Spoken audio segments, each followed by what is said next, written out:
Assalamu alaikum wa rahmatullah. Welcome, everyone. I hope everybody is doing well, inshallah. Assalamu alaikum wa rahmatullah. Bismillah ar-Rahman ar-Rahim.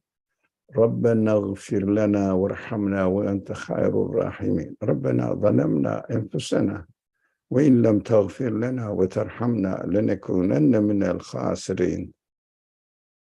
رب اجعل هذا البلد آمنا واجنبني وبني أن نعبد الأصنام. رب يسر ولا تعسر. رب تمم بالخير.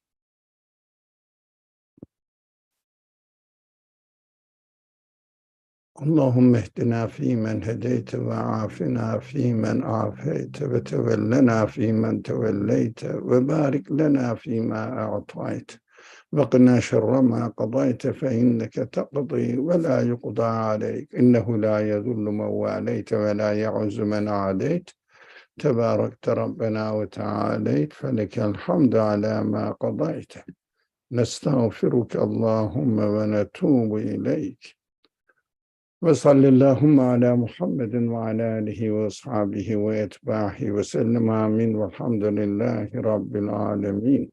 Now, we have been studying the section Arab, and we studied up to the verse 70. So 70, verse 70 says, قالوا اجئتنا لنعبد الله وحده وذر ما كان يعبد آباؤنا. They said, have you come to us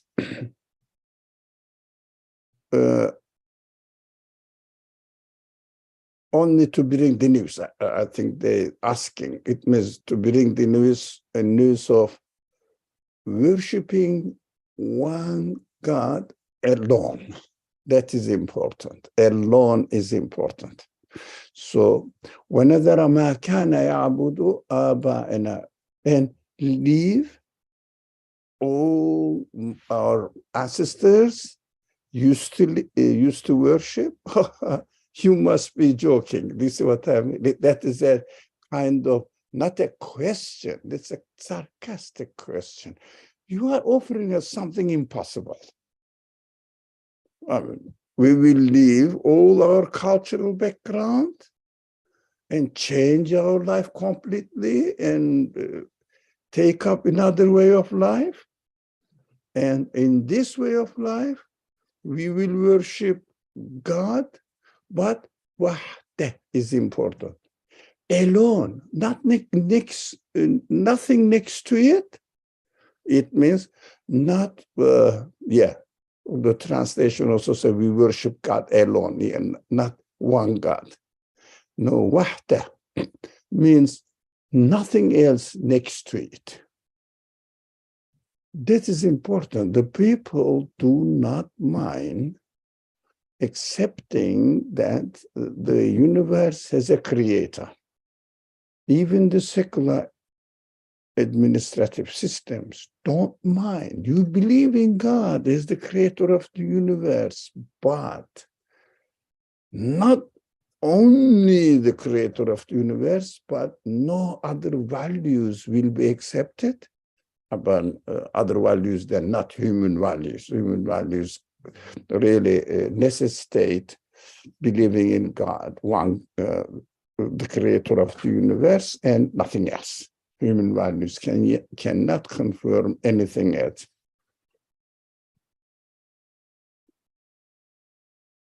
Now, we don't want to leave our cultural background. That is one of the main objections of the Qur'an, that people do not want to leave their comfort zone behind. That is the problem. I found myself in this family. I am used to living according to the conditions of this living of this society.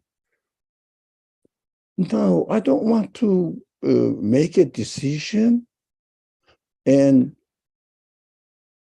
take a stand against the customary way of the society, my family culture, my family habits, and have cause a conflict, if necessary, between me and my family cultural background, my society, the cultural background of my society, and stand up as a unique being. I mean, strange, weird being. Everybody will look at me that what you are doing. We have never seen like this. How weird we are. You are causing problems in our society. If you want to believe in God, if you want to believe in a religion, believe it within your heart. Don't show it. Don't call other people. So, but of course, when you believe in one God, it doesn't bother them.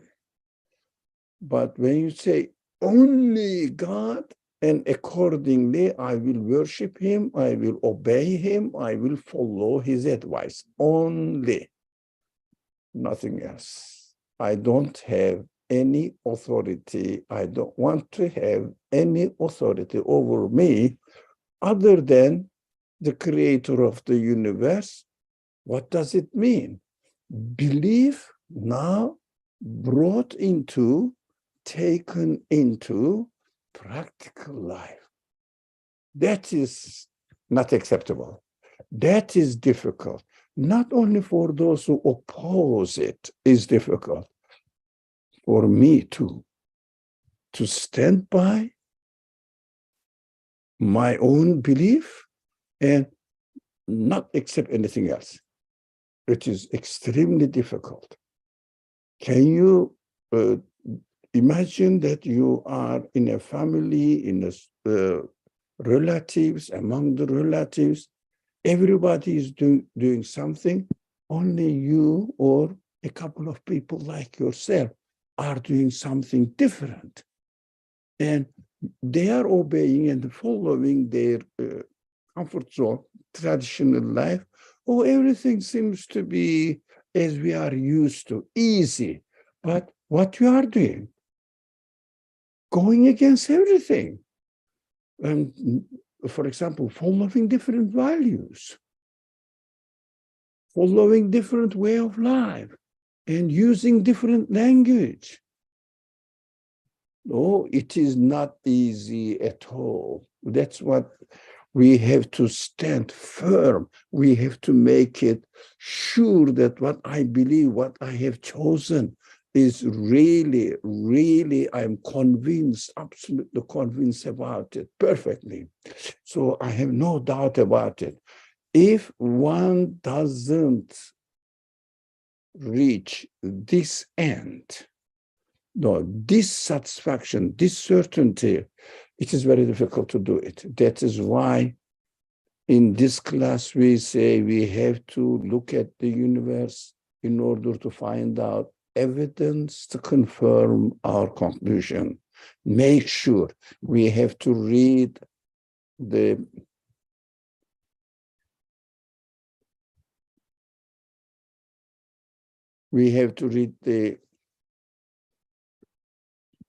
revelation, if we have a scripture to follow, and really look into it. How can I confirm? How can I solidate, strengthen my belief in it? Look for an evidence. Look for an evidence to make my belief system stronger. Otherwise, for example, it is very interesting. The American culture is very interesting. I'm not criticizing or supporting. No, it is very interesting. You are a Muslim, go to the mosque. Yeah, pray there, come out and do your shopping as usual. as everybody else. Where as everybody else. Don't cause any disturbance in the society by having different habits and following different principles of life. Are you a Buddhist? Okay, go to temple, nothing wrong. Come up and do the shopping as everybody does. And also don't be behaving in a way that weird in the society. People will see some other alternatives. No, keep it in your temple, keep it in your church, keep it in your synagogue, keep it in your mosque, in your private life. We don't mind. We have to be very careful. I understand that in the society, if you are a consumer, regular consumer of this culture, one of them, whatever the religious tradition you follow in your house, in your worship place, worshiping place, doesn't matter, of course, because it doesn't affect the authority of some other things in the world. Some other things, the general language. You can use a specific language for it. Now, it's not our subject here to say this one, this one, this one. But everybody will work on it for himself. So what I understand from مَا كَانَ يَعْبُدُ آبَاؤُنَا, what give up, it means really وَذَرَ. When نَذَرَ مَا كَانَ نَعْبُدُ آبَاؤُنَا, and leave behind, give up that all our forefathers worship. This literal translation. But in fact, it means the way your cultural background, traditional life according to the society. So it means be a sheep within the flock of this herd, of this community. That's it. As long as you go with the herd, that you are fine.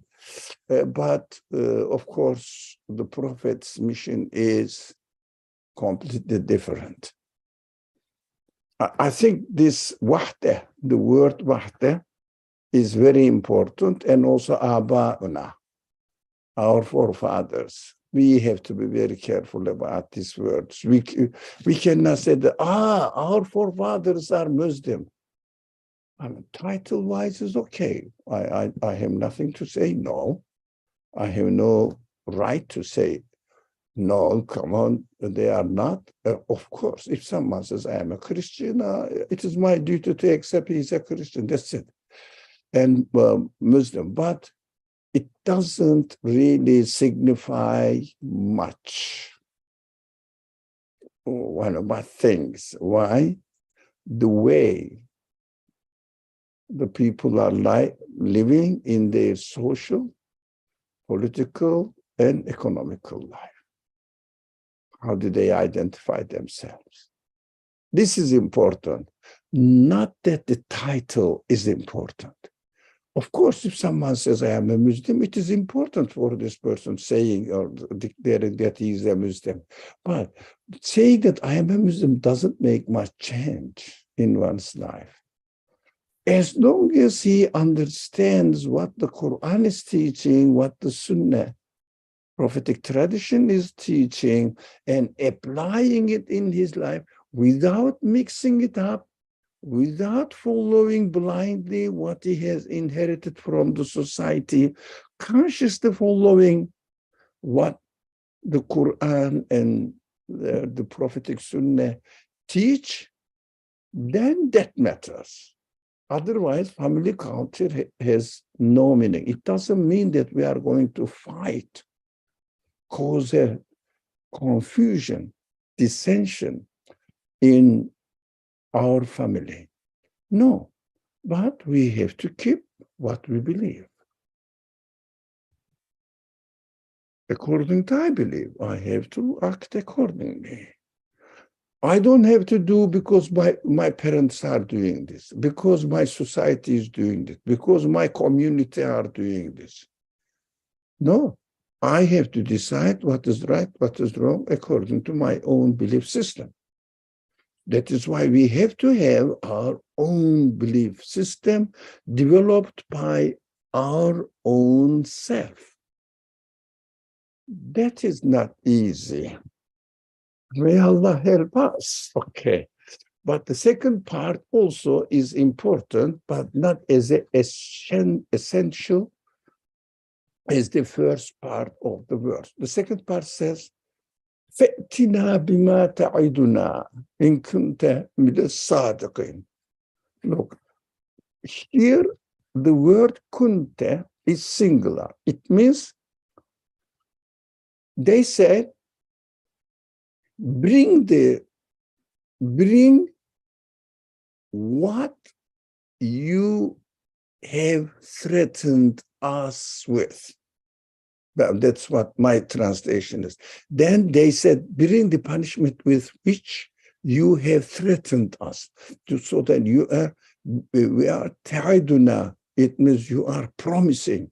This will happen. It means speaking surely. This will happen to you if you don't believe. Some calamities will fall on you. God will punish you, etc. Bring it in kunta min as-sadiqin. If you yourself is from one of the men of truth. One of the men of truth. What does it mean? In kunta, not in kuntum. You means, I don't know how to make the distinction, singular you. You, not plural you all, you all. But singular you. It means addressing the prophet, or if you are reading the message of the Qur'an and delivering it to somebody, and that person is opposing and say, but if you say that, look, if you follow this way, you will be in trouble. How?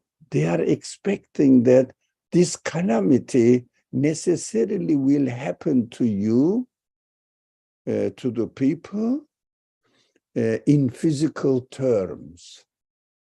But we now know that most of the calamities happened what?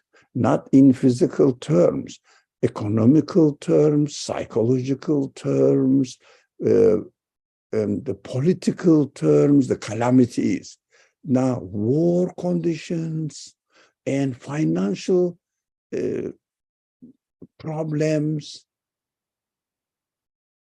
and also what they do now, for example, we don't realize that we are working in order to make money much more than what we essentially need to live.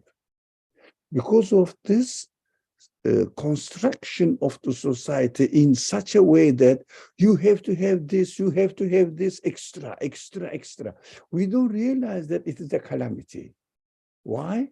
We are working at least 40 hours a week, 8 hours a day, 5 days a week, at least, in order to survive. What does it mean? It is a kind of really, as I usually say, part-time voluntary slavery. This is calamity. We think that still some storms, or I don't know, something, the earthquake or tsunami will happen and our properties will be completely destroyed. No, your life is destroyed. Not only your property, your life is destroyed. You became the slave of your money, slave of your work. It doesn't mean that we shouldn't work. No, but to become a slave of it for nothing. You and I work so many years, so many days a year, and what we get? Only to survive within the artificial conditions of this society, this civilization. Normally, I can have a normal house by building it maybe with the help of my relatives. No. You have to work for 20, 30 years in order to get a house. You have to work for how many years to get a car? You have to have it. You have to have it within a big city, because the job opportunities are here, because we are tied up with job opportunities. So you have to move from one place to another because you got another job there. You have to transfer the job. All the costs and going to any place and renting a house or residence and paying almost a third of your salary, if not half of it. You don't have to, in fact, but you do because of the social construction, economic necessities, artificial. So you have to have many, many things in order to make your life easy, and you have to buy them. You have to pay for them. These are all artificial. But we may say, somebody may say, look, I mean, what can we do? There is no other way. No, we have to be aware that we are talking about the calamities. The prophets promise us, if you don't follow the right path, it means God's path. If you don't follow God, if you don't worship God alone, that is the way you will find your life in it.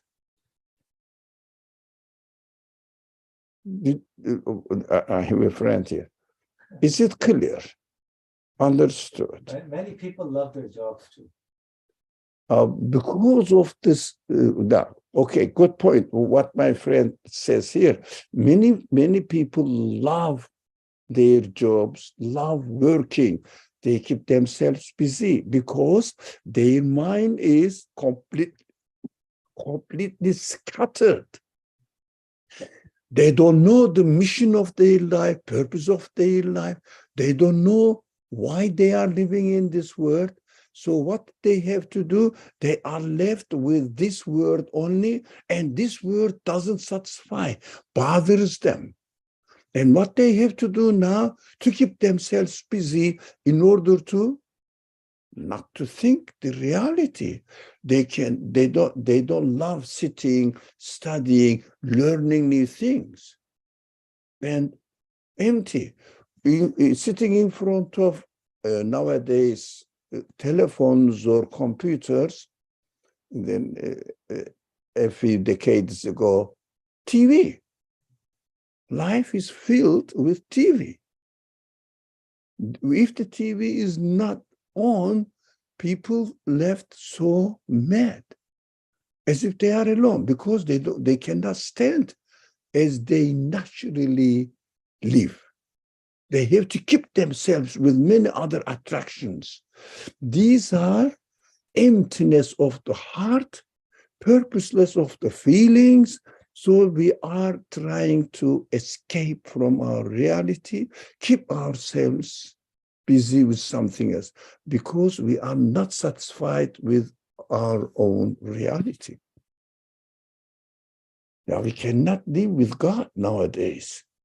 We cannot really be with God, always this consciousness, and enjoy his creation.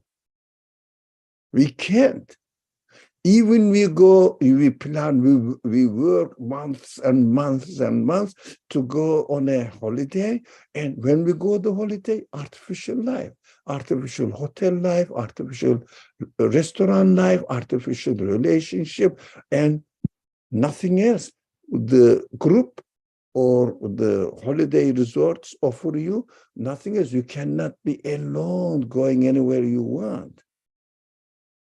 They are without conditions. You have to go this, you have to go there. If you go to this city, if you go to this holiday resort, you have to go this way. You have to do these activities. We are robots. Really. It's a systematic kind of setup. It is automatic. I'm not a very fond of conspiracy theories, you know. Now somebody is organizing. No. If we feel empty, of course, people will try to fill it, put something in it, and make some sort of opportunities for themselves. I mean, this is inevitable. So it is not a systematically organized by certain rich families. Maybe I don't think so. That is how civilization is really spreading around the world. But fundamentally, the reason is we are losing our connection with our Creator, and we don't know why we follow certain religion. Christians are born in Christian family and they continue to be so, and they just follow more or less the same thing their parents do. And Muslims are not different. More or less follow what they learn from their own community, family culture. More or less. That's it. Somebody who doesn't like their job, for example, they say, okay, I want to get out of this calamity. I want to worship God. Now, this is the conditions of this life. Now, we may not be able to get out of it. Here I am living in New York. Somebody may ask me, what are you doing in New York? What? It's a huge city and everything is expensive. And if you want to go and visit with your friend and have organized a discussion with him, you have to go on the subway for an hour or even more. What are you doing here? You know, under these conditions, I cannot escape. That's it. I have to accept it. But what the Quran is saying, be aware. Why is it so? And the Quran says, if you do this, God will destroy you. And I am saying, look, people deny, people don't follow his religion, and people don't worship God alone, but nothing is destroying them. We are expecting a physical calamity happening to us. That is one aspect of the verse. Another aspect that we have to understand, sometimes it is not though in this particular verse that we are studying, in other verses, bring the ayah, which means here miracle. Any miracle to us. Here again, bring the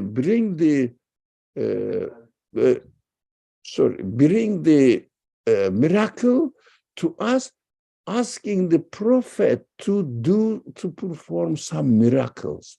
Here, asking the prophet to bring the calamity. Whatever you promise us, if you don't believe, you will be really in trouble. Yeah. So they understand that something extraordinary will happen to them. And also, they understand that the prophet himself will do it. And they understand that prophet himself is performing the miracles. Come on, demonstrate one. They don't see the point. The prophets don't say, I am going to do it. He said, God is telling me that he will do it. It is in the hands of God, under the decision of God, nothing to do with me. You can say whatever you want. I am an ordinary man like yourself. Whatever God informed me, just I am conveying to you, delivering this information to you. That is what we have to understand, that prophets are challenged in the Quran, in the Quranic examples, by their oppositions, or those people who object the prophetic message, as if they think that this is his making up. So they are expecting the prophet who will bring the calamity to them and also perform the miracles to them. And of course, it's not in the hand of God. It is not in the hand of the prophet. It is in the hand of God. So, but they don't understand because they don't really see the connection. Whatever you say, come on, let it come. It is not on me. But definitely you will find it. What strikes my attention nowadays, what we find it is we are in a calamitous, is it correct English? You know, in a calamity that we are not aware of it. We are in flood, we are not aware of it. We think that nothing is happening to me because, again, not questioning. If we start questioning, I am doing this, why? I am doing this, why? We will definitely understand that we are already in calamity.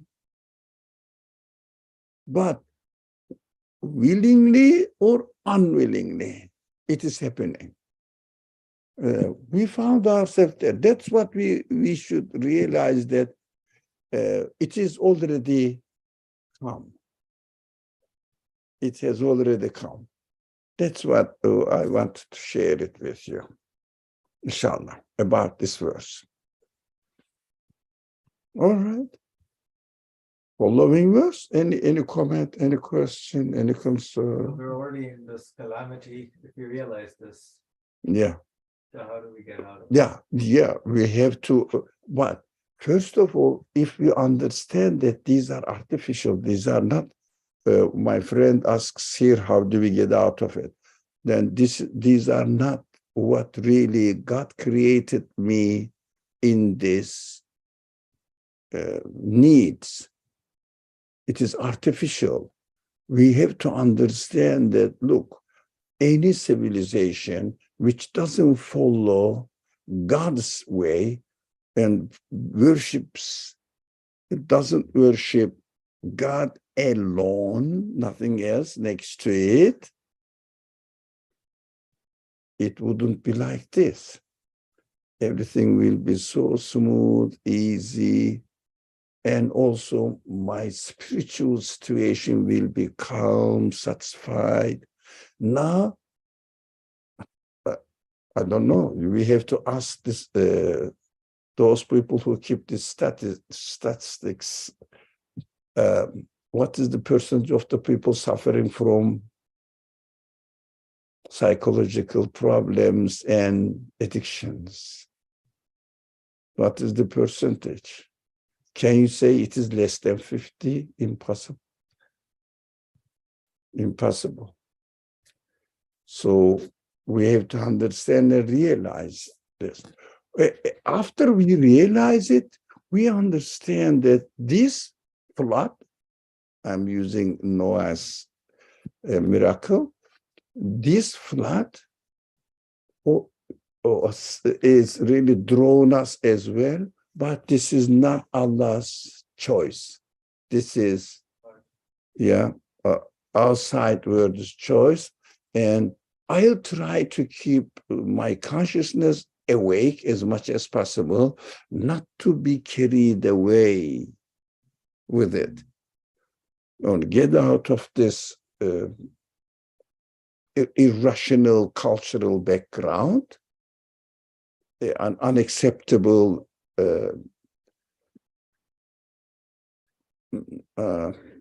tradition of the society, tradition of the family, have my own life as much as possible.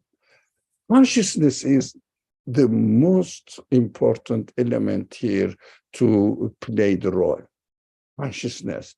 So why should I do it?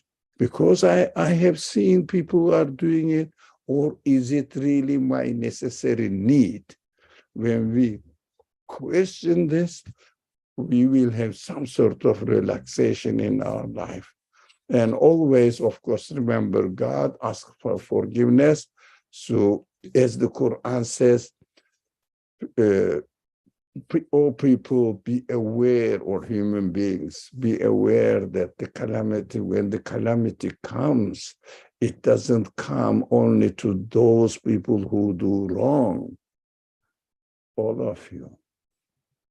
Because in this world, if I don't really support the message, everybody says, oh, the religious people, religious leaders will do it. And I don't say, I'm not a scholar in religion. I don't study. So I don't learn. Why? Because it is the mission of certain people who speak publicly or write publicly. These are the scholars' job. My job is to do my work. Their job is to study the Qur'an and tell me on Fridays. Of course, we keep hearing the same thing again and again and again. So we have to be aware of that. This is our choice. But okay, I'll go. No one else? All right, I'll go one step ahead. One more slide. No, here. Sorry. So, قد وقع عليكم من ربكم رجس وغضب تجادلونني في أسماء سميتموها أنتم وآباؤكم ما نزل الله بها من سلطان فانتظروا إني معكم من المنتظرين. Now, قد وقع عليكم من ربكم رجس وغضب. Hud, the prophet Hud said, in this example, prophet, every prophet says the same thing. You are already sent to receive your Lord's condemnation and wrath. It means you already, the condemnation or wrath of God, anger of God, but we have to understand this ghadab. We have to study separately. Rijsun, this, the rich is really dirty, bad. Rijsun, something is unwanted, harmful. So it's from your Lord, this unwanted, dirty anger of God is on you already. God waqa'a alaykum. It is very important. The language of the Quran, waqa'a, already happened. It means already happened. You are in it. Why? As long as you forget, I forget God and adjust my life according to anything other than God's guidance, I am in rich condemnation and wrath. The translation is not wrong, but something that troubles me, puts me in a bad condition, etc. This kind of things. And ghadab also, as we always read in our Fatiha, غير المغضوب, the same word comes from ghadab again. Those people who have received the ghadab. It means, I know what is going on, but I am not following it. It bothers me even more. My consciousness realizes that, the universe is wonderful, creation is wonderful. Whatever is happening, as far as the creation side of it is concerned, wonderful. But why I am not happy? That is the question. Why I am not happy? Why I am in trouble? Why I don't enjoy my life comfortably? It doesn't mean that not taking up any responsibilities. No, making it enjoyable. But why I am imprisoned in this world? I don't feel really relaxed, comfortable, not stressing me out at all. Why I don't live in this world? Like in a comfortable way, as if I am a guest in the house of the Lord of the universe, all creatures.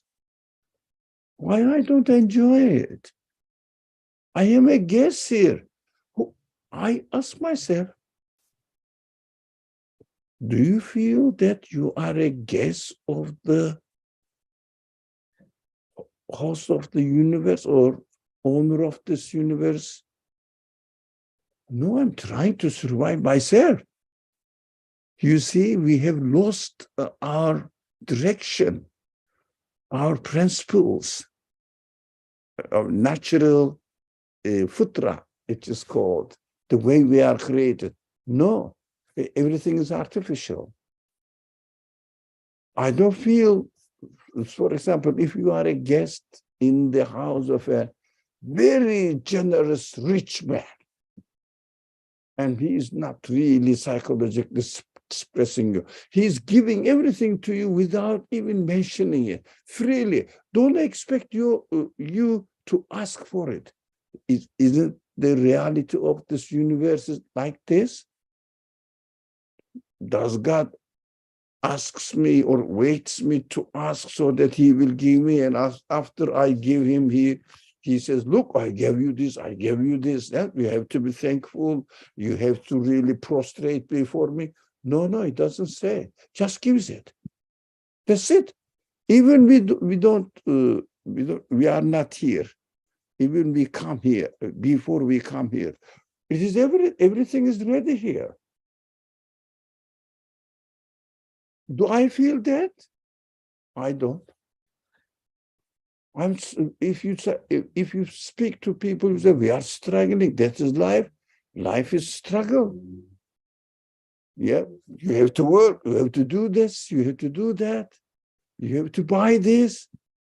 But that is what already said. The Lord's condemnation and God's wrath already set on us. That is interesting. You were saying something about organizing your life accordingly. Under control. Yeah. Bearing in your position, who your Lord is, which values you have to follow, which criterion you should have, not be slave of any other influences in your life. Your life definitely will change. You will feel at least, look, I am under the constraints of this artificial life or secular life. My God is so generous. So try to be with your God and try to get away this artificial life by being conscious of it. For example, I am doing this. Do I have to do it? Really? I am buying this. Consumerism is really, really the biggest problem. But we may seem to be not buying simple things, but in bulk, we are paying at the end. I mean, I don't want to go into details. This is a sensitive subject depending on people's conditions. But be careful, be careful. What we are doing here, how we feel in this world. Yeah, for example, people get bored of their life and they say, life is horrible, life is beautiful, but secular system, secular life, living ideology made it horrible, meaningless, purposeless. We work only for this world. We don't really spend time on what and learning what my God is asking me, teaching me. We don't. We don't. It is the hardest thing to sit and study God's guidance, to sit and study prophetic teachings, exemplary life, and adapting it to my own life. We don't have time for it. That is what artificial life is. Okay, let me see what it. Now, etujadiluneni fi esma'in semmaytumuha entum wa abakum. What does it mean? Do you argue with me, or really in fight? Are you fighting with me about the names which you and your fathers have invented? This is in the Qur'an. This following the forefathers is everywhere. Everywhere, but maybe it is really 30, 40, if not 50 verses mentioning this. And what are they? They came up with certain names. Yeah, names means, you have to do this, you have to do this, you have to do this. But also, explaining the word, we can find out many, the most important of them is nature, happening in this way. And also all sorts of causal chains are called here as names.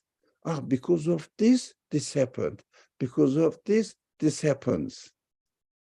Now, we don't see everything is coming into existence as a result of the will of the Creator. I don't always, because of this it's happened. I forgot that it is God's choice presenting himself to me and getting in contact with me, introducing himself to me so that I will be living in his presence. No, we say, this is bad, I don't want. This is good, that's what I want to have it. But instead of God, we put ourselves in it. That is what the word says, names. And also, in this age, without this, how can you live? Yeah, this is a good opportunity. Why don't you get it? These are all made up stories. What I have to be aware of it, at least minimize the effect of these kind of artificial necessities and also artificial way of explaining the events. We have to really try to clean our understanding of the of my living, understanding of creation, try to do my best to understand that that is what I learned from my parents. That is how we do it. For example, let's say, I don't want to give this typical examples. I have to do this as my parents do, as my cultural background taught me. No, you have to say, what is the best way? Be conscious of it. What is the best way of dealing with this life?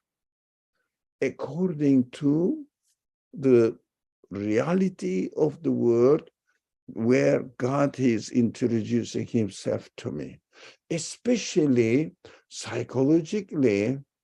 looking at the creation rather than human artificial life, looking at the creation and seeing the beautiful way the things come into existence and enjoying God's creation and God's generosity to us, benevolence to us. For example, instead of looking at the cars and seeing, oh, this is a new one, oh, this is a new thing, oh, these clothes are like this. Why don't we look at the creation, the clouds, the sky, the air, atmosphere, and at night stars, and daytime trees, animals around, and see how wonderful creatures they are. And also, when we go there, of course, that's what I do. When I go to green grocery, the first thing, what do I do? Practically, my reality is this: look at the price and then quality, not that green grocery shop, store is the exhibition place of God's grace, God's production directly. Now, what happened? Everything is in a packet, industrial productions. So God's creation is hidden in the jars, in the packets. I don't know, any kind of processed food. Yeah, but normal food is not that. We don't see the normal food almost. Okay. Sorry? Getting more difficult now. Yeah. So they manufacture it in such a way that they make it even cheaper, but as if almost it is, I don't say that it is deliberately done, but this is how the civilization produces. And they do it in an industrial, how to say, assembly line productions. It becomes cheaper, and we incline to buy it. And we find out that our trash is mostly wrapping papers, boxes, and bags, these kind of things. Why? Why? Because we don't eat, we don't use normal normal way of produced by God. So we don't communicate with them. That's what we have to be conscious of it, try to keep away from it as much as possible. But this artificial life, I'm talking my own reality, made our life so that because it is cheap, I have to buy it. Most of the children don't know what reality of the creation, for example, even they don't know some vegetables, some fruits, how do they grow? They don't know because they are packed. I see the children mostly holding something either in cans or in packets and artificial. I understand that something going on wrong because I'm not really facing what God is creating.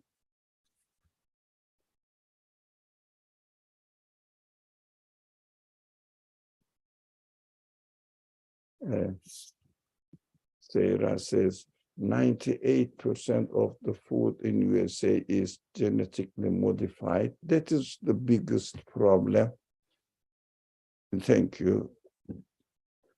But even the genetically modified, not the original forms, of course, the best form, of course, now, the tastes are gone, smell is gone.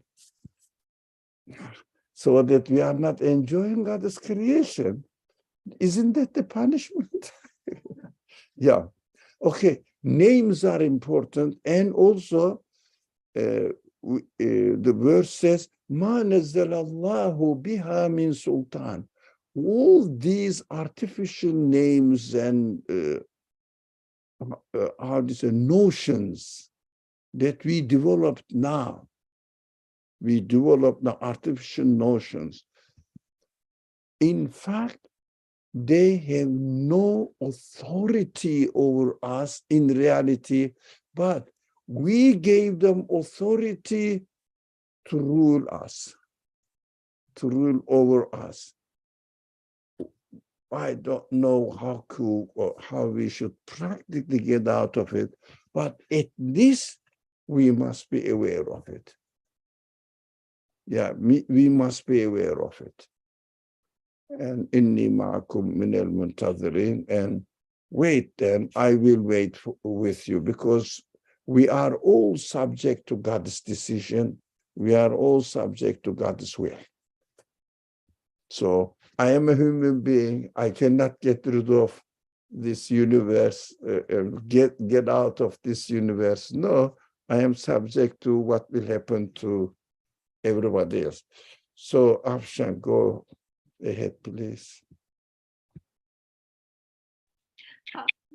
Doctor, I would like to better understand invented names. Like you mentioned, artificial notions.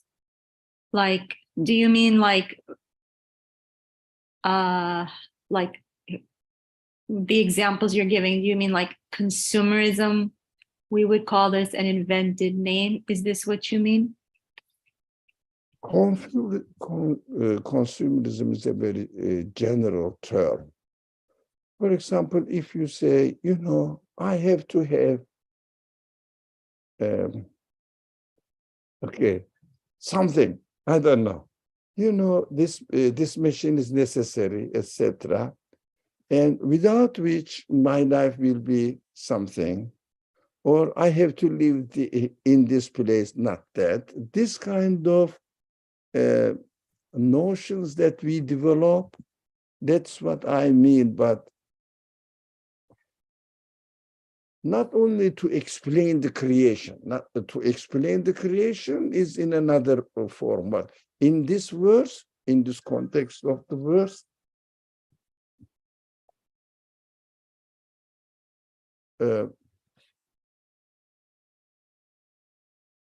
it means something social. Give authority rather than explaining the creation. In other parts of the Quran, this Esma'un Sammaytumuha wa antum aba'ukum comes in other contexts of the Quran. That is different there.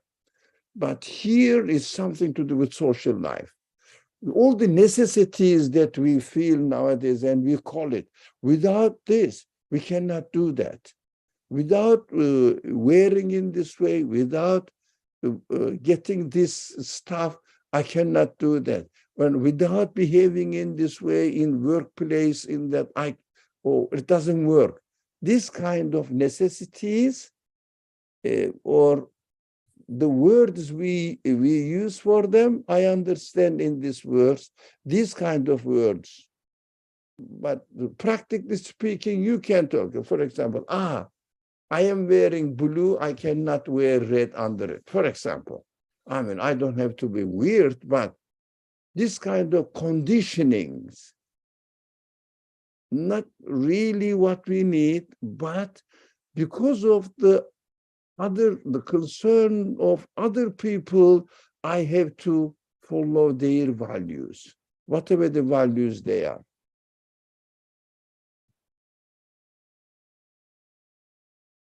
Thank you. But going into the details, for example, let's say I have to have this coat, but that's just an assumption. Somebody may have to have it, and somebody may not have to have it. I cannot give an example like this. Do you have to have this? For example, depends on one's condition. I think what we have to be aware is that I have to be aware of this reality that we are following blindly the values of others, not really following and worshiping God alone. That is what we have to be conscious of it. Difficult for me, it is difficult to speak in terms of real life living conditions. For me, it's very difficult. So, okay. So, the 17, shall we go to the following verse? Or do you have any other questions and concern? I feel that I cannot really express in real practical terms. In general. Okay. فَإِنْجَيْنَاهُ وَالَّذِينَ مَعَهُ بِرَحْمَةٍ مِنَّا. Now,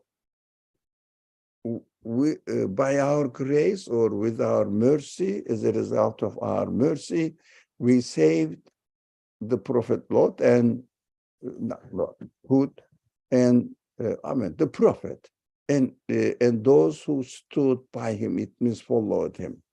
وَالَّذِينَ مَعَهُ. To be ma'a means to go along with somebody. For example, let's say, it's a bad example, but explains the matter. If the president come here to New York, what we see, some old advisors and consultants, all these people, and also bodyguards, police, etc. These are ma'a. It means together with. So the Prophet and those people who follow him all together. So stood by him, it means followed him together, act together, helped him, etc. So we saved him and those who stood by him. Now, in the case of the prophets, because we have to understand this, how the Quran describes the case. If the whole society rejects the prophetic message, not only the leaders, nobles, but whole society rejects the prophet, then calamity comes to the society. But if only the nobles reject the prophetic message, but whole society stays there indifferent, then the calamity doesn't come. Especially this example we see, we know much more than the life of other prophets. The prophet, the messenger of God, Muhammad, peace be upon him. And in his life, Mecca, for example, only those who opposed the prophet were nobles. General public didn't say anything. They were just indifferent. They didn't know what to do. From one aspect, what the prophet says makes sense. On the other, good things from another aspect, but the leaders are not really giving in and supporting, accepting him. So if I do something, I may lose my credibility in my tribe, because this is a tribal life. Tribal life means if you don't have a tribe, tribal support, you can be enslaved by anyone, anytime. So they cannot really separate themselves from the society. It's very easy. That's why it was very, the migration from Mecca to Medina was very difficult. because the nobles didn't let them go, and they have to do something, just leave their tribe and join another one. They cannot be alone. Don't think the conditions were the same as it is now. You can go and have a house somewhere in the middle of a forest. As long as you can survive, no one can enslave you. But then it was not possible. So when Allah sends the physical calamity only to those societies that all of them rejected, but a few of them, the Prophet and his small amount of followers, in this case, Allah saves those people from the calamity and the rest is punished. But nowadays, what is happening in the world, I'm trying to understand really. Calamity comes to everyone because even the believers are almost willingly following the same lifestyle. So calamity comes to everyone, but not physical one, as we hear from the Qur'an. A wind came and a very strong noise came and volcano erupted. No, not like that. A flood. No, there is no such calamity happening now. But this calamity, to me, is very general everywhere, and we don't know exactly how we are affected by this calamity. Now, so God saves those people. We can say, at least we can save ourselves from the influence of the society by our consciousness being aware of what the revelation is teaching us and how much I can really apply what I learn and keep my identity, my own vocabulary, my own list of life, a list for my language. I need this, I have to do this. According to the criterion I learned from the revelation and the prophetic exemplary life. As much as possible, we have to be conscious. I am doing this. Do I have to? Ask, do I have to, and why? And why? To fulfill what? Then we may realize somehow or entertain the pleasure of following the message of God, benefit from it. I have to work on it, inshallah. So, what happened now? وَقَطَعْنَا دَابِرَ الَّذِينَ كَذَّبُوا بِآيَاتِنَا. And we wiped out, we took the last remnant of those who rejected our message. Of course, they were drawn into what? Either flood or into the calamity happened to them. But nowadays, because the calamity is not apparently physical, so we don't realize that even we were wiped out. And I don't realize that even I was wiped out. When my life is gone. For example, sit and make a calculation. We live 24 hours a day. Write it down. What I have done last week, and how much of them brought me happiness, pleasure in my life, spiritual pleasure, that I was really satisfied. Not necessarily that, that is the shirt I wanted to buy. I was happy. Temporary. permanent satisfaction. Make a list of it. 24 hours. How many hours do I spend in my 1 week life to be consciously before God and with my God? How many minutes did I experience this? Check out. You will understand. So my picture is horrible. So I don't want to tell how many minutes. So we will understand that even while we are praying, we don't really feel the pleasure of being with God.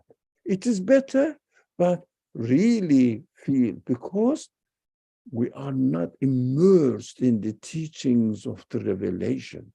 Teachings of the revelation is what we hear, what we hear over videos or something, or Muslim people's rhetoric. Not necessarily assimilated within my feelings. Oh. So, وَمَا كَانُوا مُؤْمِنِينَ. That is also important. The last word we have to study. وَمَا كَانُوا مُؤْمِنِينَ. They were not believers. What does it mean? Mu'min here, I keep repeating this, and all the scholars emphasizes on the importance of it. It means a noun and also active participle, which means they never were and they are not, and it seems to be they are not going to be the believers. This mu'minun, or kanu mu'minin. Here in this context, mu'minin. So they didn't believe it. They are not really, not only once denied. No, their lifestyle is based on denying. That is why they are destroyed. But if it is an occasional, then Allah says, okay, ask for forgiveness, I will. But if you make a profession of not believing, not taking notice of what God is really asking me to do or teaching me, so that adjusting my life according to the teachings of my Creator, if I don't have this profession, then I am on the other side. My habits. Yeah, my habits, but developed by whom? Developed by whom? Or injected by whom? I learned, I developed my habits under the influence of what? Influence of the teachings of the Qur'an, prophetic examples, or family background, culture, traditional life, society. We have to check out. So, inshallah, we will have a believer's profession. Everything from belief perspective, inshallah. Sorry, I didn't notice time was really 17 minutes late. We have to stop it, inshallah. Next week, we can continue. Inshallah. Bismillah ar-Rahman ar-Rahim. Subhanaka la ilma lana illa ma 'allamtana. Innaka antal alimul hakim. Wa akhiru da'wahum إن الحمد لله رب العالمين بحرمة سر سورة الفاتحة.